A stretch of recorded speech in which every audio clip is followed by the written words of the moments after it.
বেলা 10টার দিকে, 10টার দিকে একটু মেঘ মেঘ করেছে, আর সেই একটু বাতাস, বুঝতে পারেনি যে আমার বন্যা হবো আর জল আসতেছে বলে উঁচু হয়ে। মিনিমাম তো 6 মাস ছিল।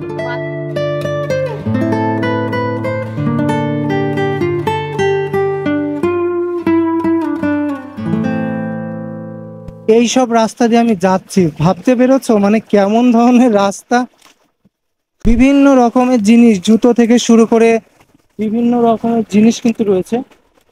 এক অনবদ্য অভিজ্ঞতা, এই অভিজ্ঞতা হয়তো বা আমি আর কোনোদিনও ভুলতে পারবো না, সত্যি কথা।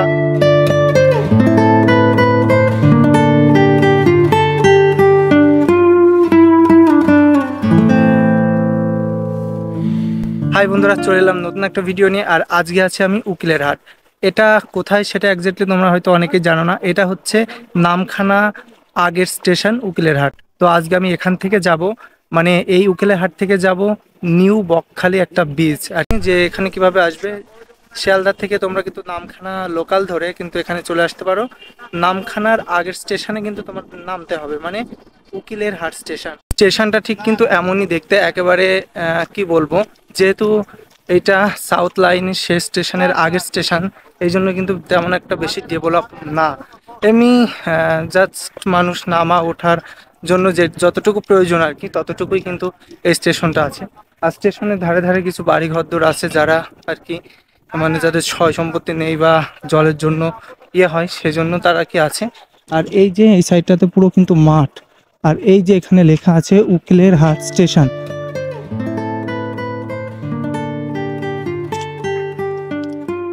বন্ধুরা, স্টেশন থেকে বেরিয়ে পড়লাম, আর এই যে একদম স্টেশনের আগের মাথায় আর কি, আর এই সামনেই চলে গেল নামখানা স্টেশন।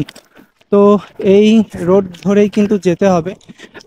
তো বন্ধুরা, শুনলাম কিন্তু ওই যে দাদাটার কাছে, এখান থেকে মানে স্টেশন থেকে ঠিক এই মেইন রোডে উঠে পড়তে হবে।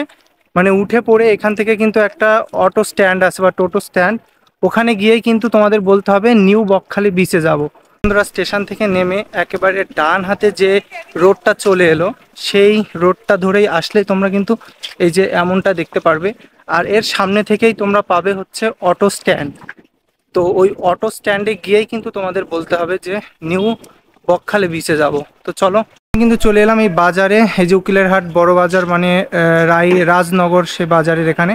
তো এখানে এসে যে অটো স্ট্যান্ডের এখানে দাঁড়িয়ে আছে, আর এখানে এসে তোমরা কিন্তু গ্রুপে আসলে সব থেকে ভালো হবে, কারণ সিঙ্গেল গেলে কিন্তু সব মানে সেম ভাড়াই নেবে। গ্রুপে গেলেও সেই একই ভাড়া, সিঙ্গেল গেলেও একই ভাড়া।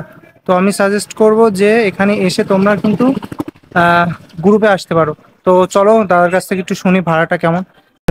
এখান থেকে ভাড়া হচ্ছে 10 টাকা করে নিউ বকখালির ভাড়া, ঠিক আছে। এবার একা গেলে তোমাকে রিজার্ভ করে যেতে হবে, কারণ 5টা প্যাসেঞ্জার গেলে যেরকম 10 টাকা করে ভাড়া, আমরা 5টা প্যাসেঞ্জার হলে গাড়ি ছাড়ি। একা গেলে তোমার রিজার্ভ করে যেতে হবে, কারণ একটা টোটোওয়ালা যাবে, তাকে তার মজুরি দিতে হবে। তো তো বন্ধুরা, শুনতে তো পারলে, তো চলো এবার যাই আমরা।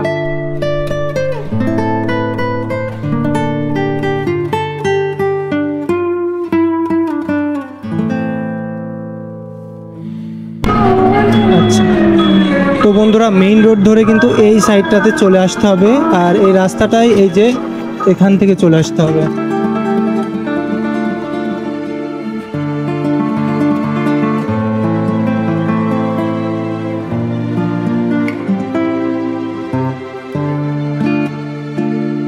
গ্রামের সরু পথ দিয়ে যখন আমি যাচ্ছিলাম, ছোট ছোট বাড়ি কিন্তু দৃষ্টি আকর্ষণ করবেই। বাড়ির চারপাশে ধুধু মাঠ, পানের বরজ থেকে শুরু করে অন্যান্য কিছু তোমাদের কিন্তু দৃষ্টি আকর্ষণ করবেই। আর একটা জিনিস দেখে খুবই অবাক হলাম, হচ্ছে এখানে যখন যাচ্ছি, মানে টুকটুকি করে যখন যাচ্ছি, তখন একটা জিনিস দেখলাম, সেটা হচ্ছে সবার বাড়ির পাশে একটা করে কিন্তু পুকুর আছে, ঠিক আছে। এটা কিন্তু অনেকটা ভিডিওতে দেখেছি, যেটা হচ্ছে সুন্দরবন এলাকায় দেখা যায় যে সবার বাড়িতে একটা করে পুকুর থাকে। ঠিক এই অঞ্চলেও কিন্তু সবার বাড়ির কাছে একটা করে পুকুর আমি দেখতে পাচ্ছি। যদিও আমি জিজ্ঞেস করেছিলাম টোটোওয়ালা দাদাকে যে প্রত্যেকটা বাড়িতে কেন একটা করে পুকুর কাটা হয়েছিল বা রাখা হয়েছে, তিনি তখন আমার প্রশ্নের উত্তরে বলেন যে এই জায়গাটাতে প্রচুর পরিমাণ জলের অভাব। দৈনন্দিন কাজে তো জল ব্যবহার করতেই হয়, আর তার জন্যই এই পুকুরগুলো কাটা। যখন বর্ষা নামবে এই পুকুরগুলো কিন্তু জলে ভরে যাবে, আর তখন কিন্তু জলের যাবতীয় কাজ তারা এটা থেকেই কিন্তু মেটায়। সত্যিই এদিকে কতই না জলের অভাব, আর অন্যদিকে আমরা যেন জলের অপচয় করতে একটুও দ্বিধাবোধ করি না। ফাইনালি কিন্তু চলে এলাম সেই জায়গাটাই, এটা হচ্ছে নিউ বকখালি বিচ। তো তোমরা কিন্তু পাশে এই পুরো একটা মাঠ দেখতে পারবে, যেখানে কিন্তু বাচ্চারা খেলা টেলা করে, আর এই পুরো একটা মানে পুকুর টুকুর সব দেখতে পারবে। তবে এখানে কিন্তু একটা জলের দেওয়া আছে, মানে জলের ট্যাঙ্কি করা আছে। এখান থেকে তোমরা কিন্তু জল খেয়ে নিতে পারো, ঠিক আছে।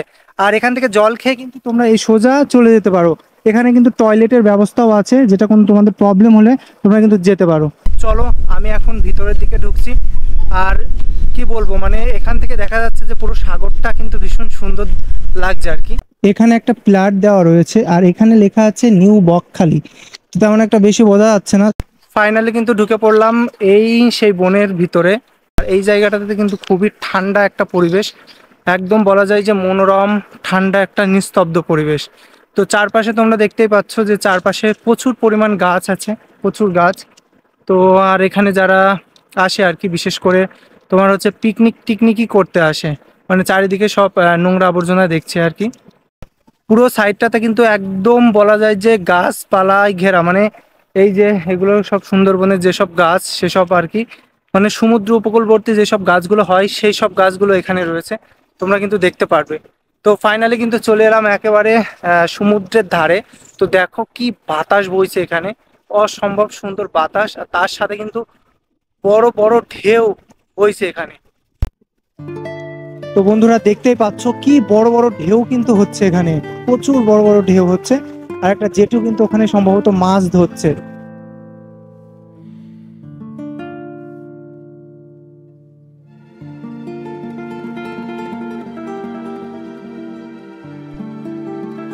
এখানে কিন্তু জোয়ার ভাটা হয়, সেটা তোমরা দেখেই বুঝতে পারছো। এই পর্যন্ত কিন্তু জল উঠে যায়, একেবারে ওখান থেকে এই পর্যন্ত যখন জল উঠে যায়, আর যখন ভাটাটা নেমে যায় তখন কিন্তু অনেকটা দূর অব্দি চলে যায়। আর ওই পাশে কিন্তু একটা পুরো দ্বীপ যা দেখতে পাচ্ছি, আসলে ওই দ্বীপটা কি নাম সেটা আমি নিজেও জানি না, তবে একদিন প্ল্যানিং আছে ওই দ্বীপটাতে যাওয়ার। বন্ধুরা এই পরিবেশটা হয়তো তোমাদের বলে বোঝাতে পারবো না কতটা স্নিগ্ধ এবং সুন্দর এই পরিবেশ, তোমাদের হয়তো বা সেটা বলে বোঝাতে পারবো না। চারিপাশে কিন্তু এমন ধরনের গাছ তোমরা প্রচুর দেখতে পারবে। আর একটা জিনিস তোমাদের দেখাই, দেখেও তোমরা কিন্তু আশ্চর্য হবে। অনেকেই কিন্তু এখানে আমি যখন আমি ট্রেন থেকে আসছিলাম একটা জেঠুর কাছে শুনেছিলাম এই অঞ্চলে নাকি জলের খুবই সংকট, মানে আমাদের ওই সাইডটাতে যেমন জল খুব সহজেই পেয়ে যায়, আমরা এই সাইডটাতে কিন্তু জল একদমই পাওয়া যায় না। তো দেখো এখান থেকে বিভিন্ন জায়গায় জল দেওয়ার জন্য কিন্তু এই যে মেশিনগুলো ব্যবহার করে, যেগুলো সাগরের জল, ঠিক আছে। আর এই জল কিন্তু বিভিন্ন জায়গায় চলে যায়, এই যে পাইপের মাধ্যমে কিন্তু বিভিন্ন জায়গায় এই জলটা চলে যায়। তো এখানে কিন্তু বেশ কয়েকটা পাইপ এরকম দেখা যাচ্ছে, পুরো বলা যায় যে এই পুরো জায়গাটা জুড়েই কিন্তু এমন পাইপ রয়েছে। আর বিশেষ করে জোয়ার যখন হয় তখনই কিন্তু এই জলগুলো নেয়, কারণ কেননা জোয়ারের জল যখন অনেকটা উঁচুতে চলে আসে তখনই কিন্তু এই মেশিনটা চালায়, তাহলে মানে তখনই কিন্তু নিতে পারে জলটা। সুন্দরবন অঞ্চলে যেসব গাছ দেখা যায় এইখানেও কিন্তু সেই একই ধরনের গাছ আমি দেখতে পাচ্ছি। এইসব জায়গাতে একা একা এক্সপ্লোর করা একটা কিন্তু অন্যরকম বিষয়, একটু ভয় ভয় লাগলেও বেশ ভালোই কিন্তু লাগছে। আর যেহেতু এই জায়গাটায় অনেক বন জঙ্গলে ঘেরা, সেহেতু সাপ টাপের একটু ভয় করছেই, কারণ সমুদ্র এলাকাবর্তী অঞ্চলের দ্বীপ বিশেষ করে সেই সবে কিন্তু সাপ টাপ থাকে, এটা কিন্তু তোমরা সবাই জানো। আর সাগরটা খুব সুন্দর লাগছে কিন্তু দেখো, আর যে বাতাস সাথে সাগরের যে ঢেউয়ের শব্দ, এটা কিন্তু সবারই মন একেবারে শান্ত করে দেবে, মানে একেবারে ভালো করে দেবে।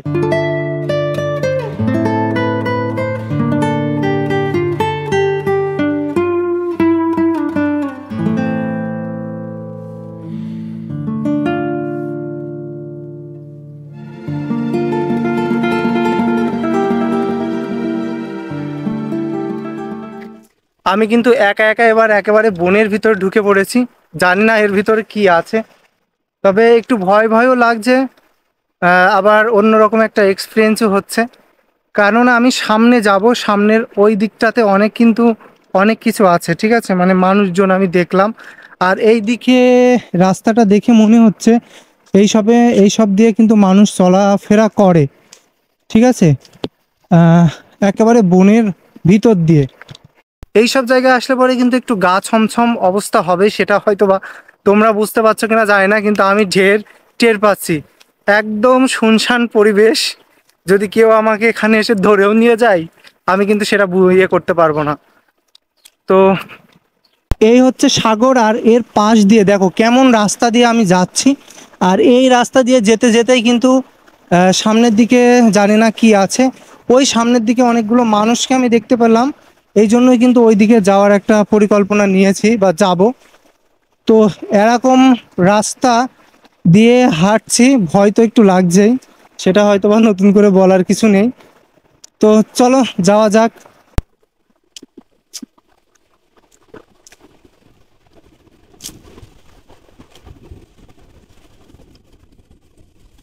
একেবারে কি বলবো, এই সব রাস্তা দিয়ে আমি যাচ্ছি, ভাবতে পেরেছো মানে কেমন ধরনের রাস্তা। হ্যাঁ, এখন যদি জোয়ার হয় আমি পুরো মানে জলে ভিজে যাব, আমি শিওর। আর এখানে তোমরা দেখতে পাচ্ছ কিন্তু এই জোয়ারে ভেসে আসা সব কিছুই কিন্তু এখানে রয়েছে, বিভিন্ন রকমের জিনিস, জুতো থেকে শুরু করে বিভিন্ন রকমের জিনিস কিন্তু রয়েছে। আর একটা গাছ দেখলাম, এই কাটা গাছটা আমি কিন্তু চিনি না, তোমরা জানলে কিন্তু বলো এই গাছটা কি।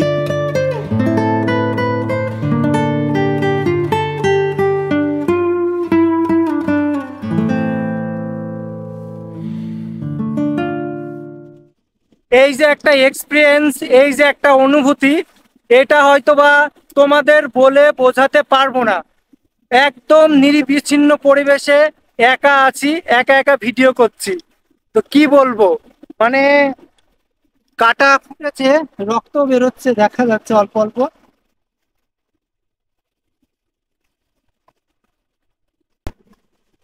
আমি কোথায় আছি তোমরা কিন্তু অবশ্যই বুঝতে পেরেছো আমি ঠিক কোথায় আছি। একদম প্রকৃতির মাঝখানে মনে হচ্ছে হারিয়ে গেছি। ওয়াও, এক অনবদ্য অভিজ্ঞতা। এই অভিজ্ঞতা হয়তো বা আমি আর কোনোদিনও ভুলতে পারবো না, সত্যি কথা। মানে চারিদিকে শুধু সাগর আর এক সাইডে দ্বীপ, কি বলবো, মানে অসাধারণ। ওইদিকে যাওয়ার ইচ্ছা ছিল, কিন্তু রাস্তার যা অবস্থা ওইদিকে যাওয়া হয়তো বা পসিবল হবে না। এই রাস্তাটা খুবই বাজে অবস্থায় রয়েছে, আর একটা কাটাও ফুটে গেল। তো যাবো না ওইদিকে, ভাবলাম এবার যেই দিক দিয়ে এসেছি ঠিক সেই দিক থেকে বেরিয়ে যাব ভাবছি।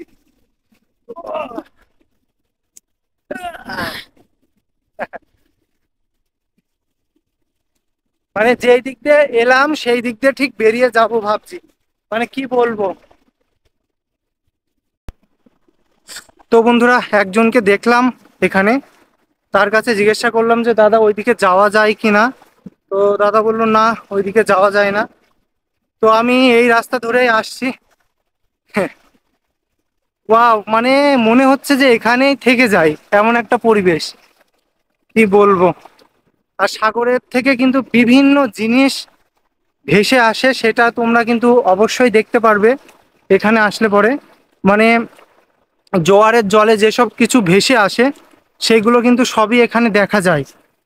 আর আজকে কিন্তু ভালোই গরম পড়ছে, মানে প্রচণ্ড গরম পড়ছে।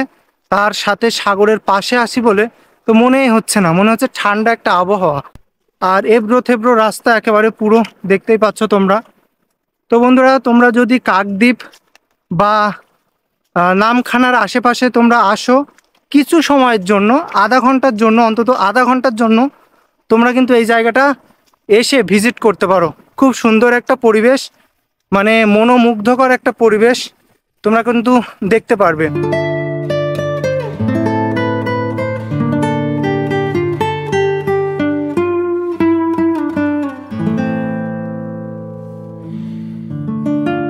আমাকে নামিয়ে দিয়েছিল কিন্তু ওই সাইডটাতে, এবং ওই সাইডটা থেকে আমি চলে এলাম এই সাইডটাতে, আর আমি গেছিলাম এই সাইডটাতে। তো এইবার যাব এখান থেকে ওই সাইডটাতে, ওই সাইডটাতে গিয়ে দেখে আসি ওই সাইডটাতে কি কি আছে।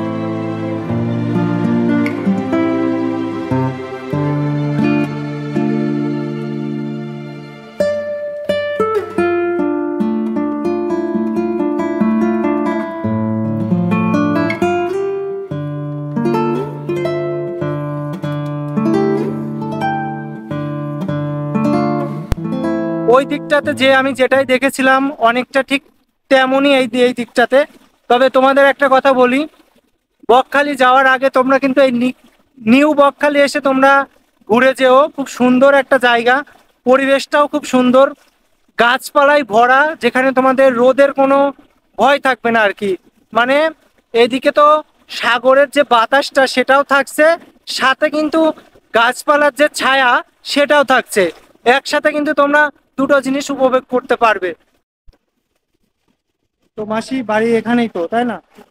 তো এই জায়গাটা তোর নাম হচ্ছে নিউ বকখালি। তো জায়গাটা তো খুবই সুন্দর দেখলাম, সাগরের পাড়ে। এখানে মানুষ আসে, মানে সব পিকনিক করতে আসে বেশি, প্রচুর মানে লোক আছে। বেড়াতে আসে, কেউ ঘুরতে আসে, সব সময় মানুষ আসে। প্রতিদিন আছে। ওই যে। আর এটা কি এখানে এই যে জোয়ার হয়, তাই না? জোয়ারে এই যে এবার দাদারা এই যে এগারোটি আজকে এই কোটাল পড়লো, এই কোটাল পড়ে তো এই এখন দুয়ারে হাতে এই ওপরে জল উঠে যাবে। জল দেয়। মানে কোন পর্যন্ত জল ওঠে সম্পূর্ণ? ওই রাস্তা পর্যন্ত চলে যাবে। এখন তো বোঝা যাচ্ছে যে অনেক দিন, মানে অনেক মাস কোনো জল ওঠেনি। না তো মানে এই- শীতে উঠেনি। এই এই এই দক্ষিণ পশ্চিমে এই মৌজা হচ্ছে, এবারে জল মানে চলে আসবে যাবে। ও আচ্ছা আচ্ছা, এখানে আছে এই আস্তা জল হয়ে যাবে, এক সময় জল হয়ে যাবে। জল হয়ে যায়, তাই না? মানে যখন জল বেশি উঠে যায় তখন তো মানে ওই সব কিছু তোমাদের সমস্যা হয় না? ওইদিকে জল উঠে যায় বাড়ির ভিতরে? বাড়ির ভিতরে এই এই 2 বছর আগে মানে প্রচুর একটা নই ভেঙে গেছিল, ভেঙে গিয়ে মানে একতলা সমান জল এইছিল। জল এসে গোটা জ্যৈষ্ঠী মাসে গোটা জল সব এসে সব ক্ষতি হয়ে গেল, সব মানুষ কেউ থাকতে পারেনি, সব চারদিকে ছড়িয়ে আর এই ছিটানো। সমুদ্রের জল তো লবণ, তারপর জমিরও সমস্যা হয়েছিল। হ্যাঁ, চাষ হয়নি, 2 বছর চাষ হয়নি। আবার এই আগের বছর চাষ হয়েছে, আর এই সেবার চাষ হয়েছিল, আর এই সুন্দর করে চাষ হয়েছে। ওখানে কি মানুষ যায়? ওই যে ওই দ্বীপ, এই দিকটা তো ও মানুষ কোনো কাঁকড়া করতে যায়, মাছ কাঁকড়া করতে যায়। ওই ওপাশে নদী আছে, নদী আছে। হ্যাঁ তার ওপাশে আবার গ্রাম আছে। ওখানে তো গাছপালা দেখছি, মানে ওখানে কি চাষবাস করে কেউ? না এই ইয়ে ধারে কেউ কোনো চাষ বাস করে না। সেই ওপাশে নদী আছে, ওই ইয়ে জঙ্গল, মানুষ বাসিন্দার আছে, সাগর, ওটা চলে গেলে সাগর। ওই ওই 8 নম্বর থেকে খেয়া পাড়িয়ে ওই বাস বাস আছে, গাড়ি আছে, ওটা চলে যাবে সাগর। দেখি বিভিন্ন রকম জাহাজ টাহাজ ট্রলার টলার এই দিকে যায়, তাই না? হ্যাঁ, হ্যাঁ। তো বন্ধুরা দেখো এখানে কি মাছ ধরেছে তা জেঠুরা। এই যে এখানে একটা কাঁকড়াও দেখতে পাচ্ছি। এগুলোকে জালে উঠেছে জেঠু? আচ্ছা। তো বন্ধুরা দেখো কাঁকড়া কিন্তু বাবা আমি ধরতে পারি। আর এগুলো কি মাছ, এই ছোট ছোট? আগে চুনো মাছ। এই জোয়ারের সময় তো হয় এরকম মাছ, তাই না? এই মাছ তো জোয়ারের সময়ই হয়। এটা কি মাছ? চুনো মাছ। বেলে মাছও তো দেখছি। হ্যাঁ, হ্যাঁ, হ্যাঁ। সব তো খেলে তো হ্যাঁ, বেলে মাছ, চুনো মাছ, চিংড়ি মাছ। চুনো মাছ আছে, ফের তখন বন্ধ করলো। জোয়ার হলে এখানে মাছ টাছ ধরে, তাই না? এই মিল ধরা হয়, মিল বলে। হ্যাঁ। মিল ধরা হয়। এই বাগদা এই এই এইগুলো অত বড় করে হয়, সব করো বাড়ি সব মালাই কাজ যদি হয়, হ্যাঁ, হ্যাঁ। বাগদা চিংড়ি এইগুলো বড় হলে ফিসাইতে ছেড়ে দেয় তারা, এ চলে যাবে সেই লাউঘাটি খড়িমুটা, ওসব চলে যাবে এইগুলো তো আলাদা পাইকার। বিক্রি করা হয়, হ্যাঁ, তাই না? এখানে পাইকার আছে, পাইকার নিয়ে চলে যায়, আর তারা নিয়ে গিয়ে সেই ফিশারি, তারা সেখানে আবার লোক কিনে নেয়, সেখানে চাষ হয়, বড় বড় ফিশারি আছে। না, বড় বড় পুকুরে চাষ টাস করে। হ্যাঁ, হ্যাঁ। এমনিতে কোনো ভয় বা আতঙ্কে থাকা হয় না তো এই সাগরের জন্য? না না যে হুট করে কোনো জল বেড়ে গেল আবার না ঝামেলা না হয়ে গেল, তেমন কোনো সিস্টেম নেই, তাই না? ওই বর্ষার সময় ওই কোনো সময় হয়নি। ওই 2 বছর আগে ওই মানে খুব প্রচুর ঝড় হয় বলছিল, ঝড় হয়নি, সে ওই জলও মগ্ন হয়ে গেল। আমফান আমফান জল। আমফান ঝড় না, তারপরে ও আচ্ছা। তারপরে বন্যা হয়েছে, সে তো ঝড় 1 বছর হয়ে গেল, তারপরে বন্যা হয়েছে, নদী বাঁধ ভেঙে চলে গেল। লোকের সেই ইটের ফিশারি, ইটের পাঁচিল আছে, সেই ইটের পাঁচিল ভেঙে চলে গেল। একদম মানুষ থাকতে পারেনি, ঘরের ভিতর জল। সে অন্য জায়গায় সব লোক ছিল, আবার এখান থেকে আবার ভাত তরকারি আবার সব দিয়ে গেল, আবার এখান থেকে আমাদের খেতে। আচ্ছা, যদি এরকম জল উঠে যায় সরকারে কি সাহায্য টাহায্য করে? হ্যাঁ, করে মানে এসে ওই যারা- চাল ফাল দিয়েছে, খাবার টাবার চাল দিয়েছে। খাবার বন্যার মানে সময় কোনো দিয়েছে। রকমে দেয়, তাই না? আরো বিভিন্ন তোমার দেশের দিকে হয়তো তো লোক এসে আমাদের দান করলো, এই চাল, তেল, মশলা, বিস্কুট, চিড়ে, আর তারা দান করতে গেল কাপড়, তারা দান করেছে কম্বল, এটা সেটা দিয়েছে। হ্যাঁ। আচ্ছা, এই চিংড়ি গুলো কি এখানকার ওই পাশে আমি দেখলাম অনেক মানুষ, গেছিলাম ওই পাশে দেখলাম অনেক মানুষ ধরছে, সবাই কি এই চিংড়ি গুলো ধরে বিক্রি করে, তাই না? হ্যাঁ হ্যাঁ আচ্ছা, তো ভালো, কিন্তু অবশ্যই। সেই পরিষেবাটা তো পাওয়া যাচ্ছে না, না লোক পাওয়া যাচ্ছে না। না, সেটাই। এখানে আরেকটা জিনিস দেখলাম, এখানে যদি ভালোভাবে পিকনিক স্পট করে, হ্যাঁ এখানে কিন্তু খুব সুন্দর একটা জায়গা, হ্যাঁ, মানুষজন আসবে ওই প্লাস। ট্যাঙ্কি একটা করে দিয়েছে, ওই জলের ট্যাঙ্কি, আর ওই হ্যাঁ। একটা ঘর করে দিয়েছে পঞ্চায়েত থেকে। বর্তমান এই এই পর্যন্ত আর কেউ কিছু করে পায়খানা দেয়নি। ঘর হয়েছে, আবার ওই পায়খানা ঘর, চান করার ঘর। চান না, করার ঘরটা হয়েছে, ওই এটা যে তো দেখি যে বিভিন্ন অনেক মানুষ জানেই না যে নিউ বকখালি বলে এই জায়গায় একটা জায়গা আছে, হ্যাঁ, অনেকে কিন্তু জানেই না। না আমিও প্রথম শুনলাম, প্রথম কলকাতা এলাম। বাইরে চলে গেছে, হ্যাঁ কলকাতা বাইরে কোন চলে গেছে, এটা তো বিভিন্ন জানি না। দেশ থেকে লোক আসে। হ্যাঁ। বিভিন্ন দেশের থেকে লোক আসে। আর এই কি গাছগুলো জেঠু এগুলো? এগুলো বানি গাছ আছে, পানি গাছ আছে, সেগুলো গোরান হচ্ছে গাছ আছে, গোরান, এটা হচ্ছে, পানি। এটা বানি, হ্যাঁ, ওইটা হচ্ছে গোরান। গোড়া। আর সেগুলো হচ্ছে আর আর এই যে গাঁওয়া এই যে গাছ। উঁচু উঁচু হয়ে রয়েছে এগুলো গরান গাছ, তাই না? হ্যাঁ, ওগুলো না, হচ্ছে গুচ্ছমূল, গোরান গাছে গুচ্ছমূল।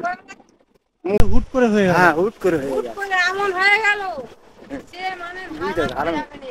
ঠিক, লোকের ওটা কটা? বরজ তো পানের বরজ, লোক ঝড় হয় বলে উপরে সাইজ করতেছে। বেলা 10টার দিকে, 10টার দিকে একটু মেঘ মেঘ করেছে, আর সে একটু বাতাস, আর দম বৃষ্টি বৃষ্টি কিচ্ছু হয় মানে আমি বলি, মানে কেউ মানে কোনো কিছু বুঝা ওঠার আগেই হয়ে গেছে। হ্যাঁ, আগে হয়ে গেছে। বুঝতে পারেনি কেউ বুঝতে পারেনি যে আমার বন্যা হবো, আর জল আসতেছে বলে উঁচু হয়ে। খরচ সময়, হ্যাঁ, এরা খরচ সময় বন্যা হয়। জ্যৈষ্ঠী মাসে, জ্যৈষ্ঠী মানে মাসে এই 15 তারিখে। এই মাসে কদিন আছে, বৈশাখ মাসে কদিন আছে বাংলা, জ্যৈষ্ঠী মাসে বন্যা হয়েছে। জ্যৈষ্ঠী মাসে 15 তারিখে দিকে। 15 তারিখের দিকে বন্যা হয়ে বাংলার গেছে। 15। সে কি অবস্থা, লোকের হাজার হাজার বড় শেষ, হ্যাঁ, সব শেষ। বাগান বাড়ি বড়। বাগান বাড়ি বড় ছোট যা আমার ছিল সব শেষ। ঝিঙে গাছ ছিল, আর ঝিঙে গাছ একখানি 800 ঝিঙে ধরে গেছে। ধরে গেছে 800 ঝিঙে গাছ ছিল, সেও আচ্ছা। নষ্ট হয়ে গেছে। কোনো 20,000 টাকা খরচা করে ঝিঙে গাছ কতদিন করেছে। ছিল ওই জলটা? জল না, মিনিমাম তো 6 মাস। 6 মাস ছিল, তাই? বাধা 6 মাস ছিল। তাহলে তখন আপনারা যা আশা করতেন কিভাবে? যা আছে বলতে জল বাধা কমে তো গেছে। যাবি দিত, চাষবাস হয়নি, চাষবাস তো হয় না, ওই বাগান বাড়িও হয়নি। বাগান বাড়ি হয় না, আর মাঠে কোনো- যে জল, হ্যাঁ। তার ওই চিংড়ি মাছটা বিক্রি করে কোনো রকম সংসার করলাম। এবার কিন্তু ওই যে জল, এখান থেকে পাইপ দিয়ে জল দিচ্ছে, এটা কোথায় জল দেয়? ওটা ফিশারি। ফিশারি হয়েছে এখানে। এই লবণ জলই দেয়। হ্যাঁ, হ্যাঁ। এখানে জল নেই, এই তো লবণ জলের নোনা চাষ ওই হবে, বাগদা চাষ করে। মিঠে জলে হবে না। ওটা হচ্ছে পাবড়া চাষ করে, পাবড়া। আর ওই যে নদিয়া গয়া গেছে ওগুলো সব মিঠে জল, ওইদিকে নোনা না। এইদিকে যেন নোনা জল, হ্যাঁ। ওইদিকে মিঠে জল। দেশের দিকে সব মিঠে জল, যত যাবে তত মিঠে জল। তো বন্ধুরা, তোমাদের একটা জিনিস দেখাই।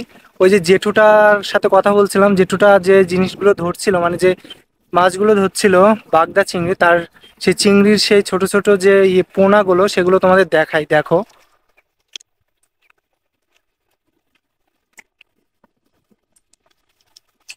তোমরা হয়তো দেখে বুঝতে পারছো না, আমিও বিষয়টা বুঝতে পারছি না দেখে। মনে হচ্ছে যে ছোট ছোট কি একটা, তবে এগুলো কিন্তু নড়ছে।